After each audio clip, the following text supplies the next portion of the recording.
Look, well, there is wisdom in it because it is one of the unifying factors that we all should face the direction of the Qibla to worship. Okay? Now that's a difficult thing if we don't know and so on. But Allah has given us a concession that if you do not know the direction, don't worry, Allah is everywhere. If you have a difficulty because you are traveling or something, don't worry about that.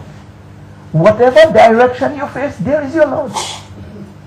Facing the Qibla is basic because it unifies the focus of the Muslim all over the world.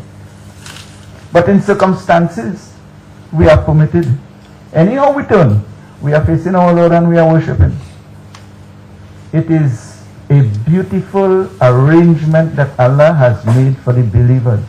Next thing, we suppose the basics of Salat will be 4. Standing, ruku, sajda, sitting. Suppose I can't do all that, I'm riding or so. Should I worship? Yes, I can. I can sit and worship. I can lie down and worship. So you see, when you summarize the whole thing, the institution of Salat is obligatory. Allah has made it obligatory. He knows why He has made it obligatory. But He has given you facilities that you can carry out this instruction of worshiping Him at your ease if there happens to be difficulty because of health or condition or all these things like that. If I'm sick and I cannot fast, what do I do? Permanently sick, or that kind of illness. I could atone for it, and I'll still get the blessings of the fasting. I'll still get the blessings of the fasting. If I committed a bad mistake while I'm fasting, I could atone for it by feeding the poor and so on. And Allah will accept that, because Allah is Lord, the most gracious, the most merciful. If we continue to look at these facilities and so on, possibly that area in our mind that fasting is something very difficult, we might want to reconsider that. Or worship is very difficult. We might want to reconsider that and see, boy, we have some ease, you know. It is not like maybe the prescription in some other faith where you have to fast for 2 days consecutively, night and day, all the time, or anything like that. No, no, no. We have some ease and we have some concessions. In the past, when the messengers wanted to speak to Allah, they had to get His permission. And they had to go to particular place. We see in other faiths, when they want to worship, they have to assemble in particular place at particular time. Only there will they access God. Suppose it is in front of an idol or anything. Only there will they be able to access God. What about the believers? Right now we are in the presence of God. We know that. All believers know that they are all the time in the presence of God. And He listens. And He hears. And He sees. So I don't have a difficulty in communicating with Him. I do not have to go in any particular place. Yes, I should try to keep myself pure and clean. And I should try to worship Him in a clean place. Because He loves cleanliness. He loves all that is clean. I should try to keep my mind free and clean. That is why He has prescribed for us ablution. So that we wash out even some of the sins when we make our ablution. And that is something good and beautiful. My brothers and sisters, Allah has made the important institutions of Islam, the fundamental principles and so on, very easy. Allah has made the interaction with other fellow human beings very easy. Let me give you one example. Divorce is prohibited in a lot of faith. The institution of divorce. Right? Even to get married, well, I don't know in the Far East if the culture makes it difficult to get married. But the theology is, if I should tell a sister in the presence of 2 witnesses, I marry you, and she says, yes, I accept, the marriage is finished, you know. so easy it is to perform this important institution. And likewise, although it is disliked, if the relationship cannot work, it is easy to separate. Although it is disliked, because especially if there are children involved and so on, it is a painful thing. You see, it may not be painful for the parents, but it will be very difficult for the children. But look at in some other faith. In Hinduism, actually, the wife is supposed to burn herself with the husband. They can't separate. Tell me something, is that an easy faith? Which one is more difficult? Islam? Where the man can say, if there are good reasons, I divorce you 3 times, and the contract is nullified there, the marriage contract.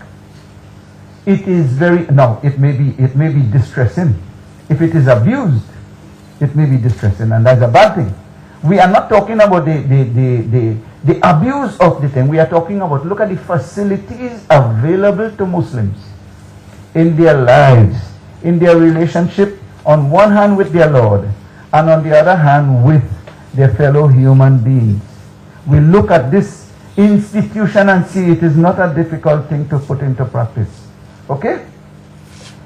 To worship Allah is very easy.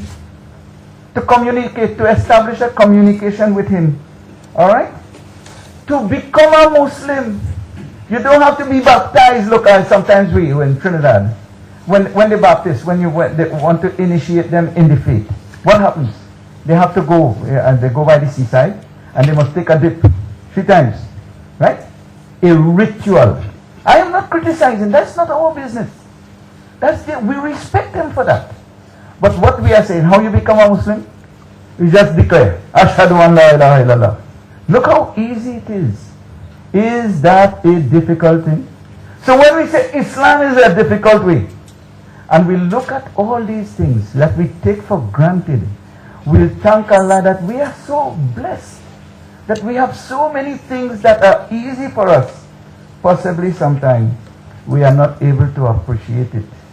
It's too easy, you see. So we take it for granted.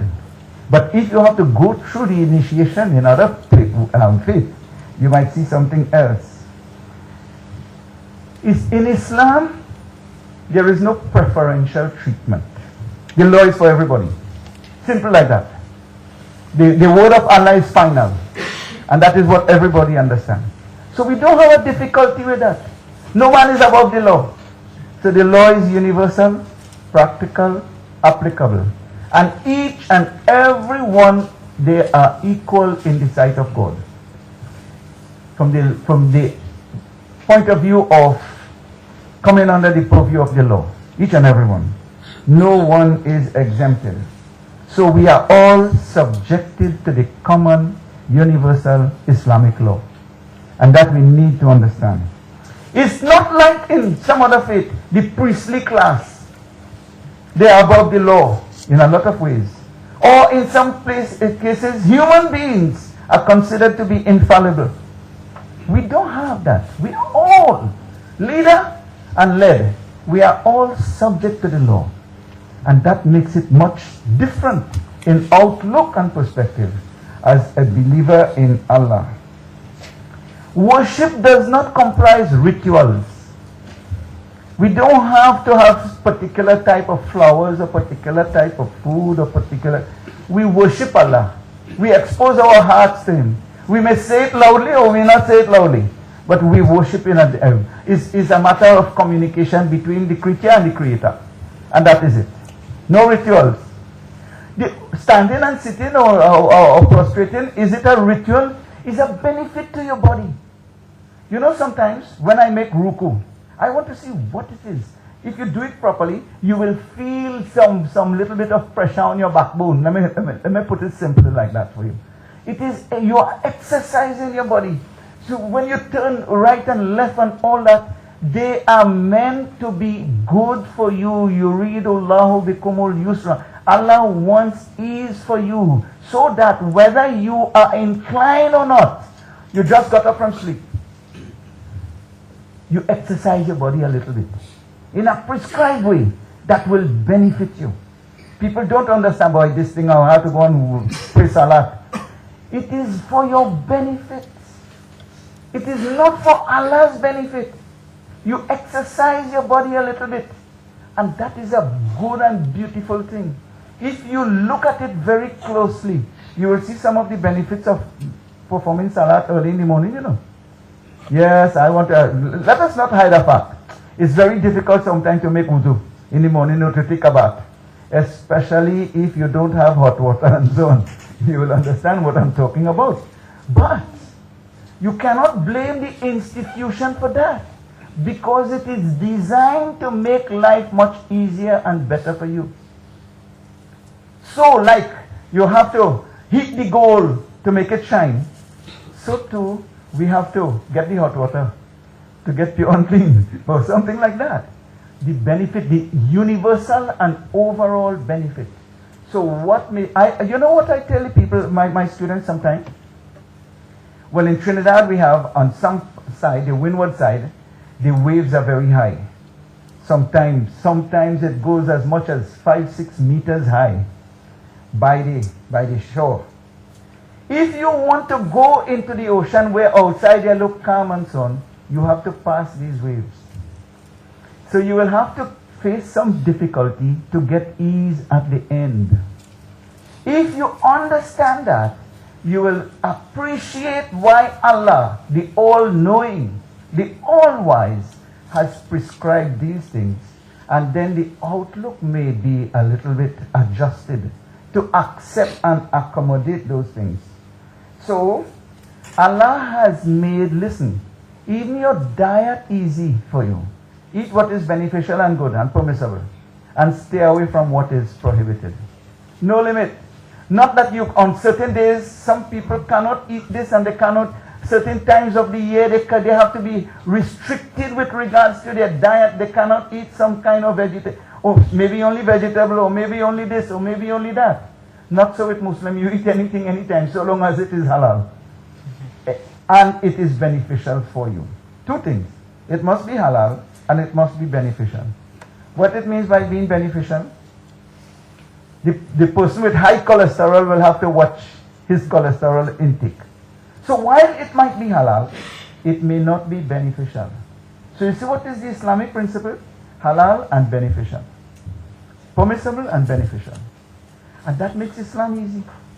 No restriction, no special time of the year, no special ingredients. No. So long as it is permissible and it is acceptable to your system, go ahead. Nothing is wrong with that. Does it make the faith difficult? Is that contributing to the difficulty of our faith? To be a practicing Muslim is possible in any place and at all times. To practice Islam is possible for everybody, any place. Even if you are a prisoner of war, you could practice your faith. I mean, as a matter of fact, some of them fellas in the prison, they are better off than us because they are allowed to worship at the time. Sometimes they are the gods. They are allowed even their meals and so on. So, even in difficult places, it could be easy to practice Islam. And that is what we need to understand. To practice Islam in any place can be easy. Why? Because the basics of Islamic culture remain, but the adjustment to be like the people with fashions and so on, especially for the sisters, you can. If you're in Africa, yes, you must cover your body. Allah says so. But you can use the African headgear or dress or anything, and you can be accommodated. So when we look at that, we understand that Islam is not a difficult way, but is fairly easy. My brothers and sisters, I have done a lot of work in comparative religion because that was my field of research. And when I had to do that, I had to take 3 months to remove myself and my faith in my research. Otherwise, it would have become partial and contaminated. And I want to tell you at the end of all of it, if I am to choose impartially, I would select Islam. Why? Because it accommodates a lot of things that may appear to be inconvenient otherwise. And it allows you to be a good person in society. It allows you to shine, to develop your spiritual and social and economic and all these things within certain parameters. And that makes it acceptable. That is why it will be the way of life for all times, and it will outshine other ways. What I have said so far may be agreeable and acceptable to you.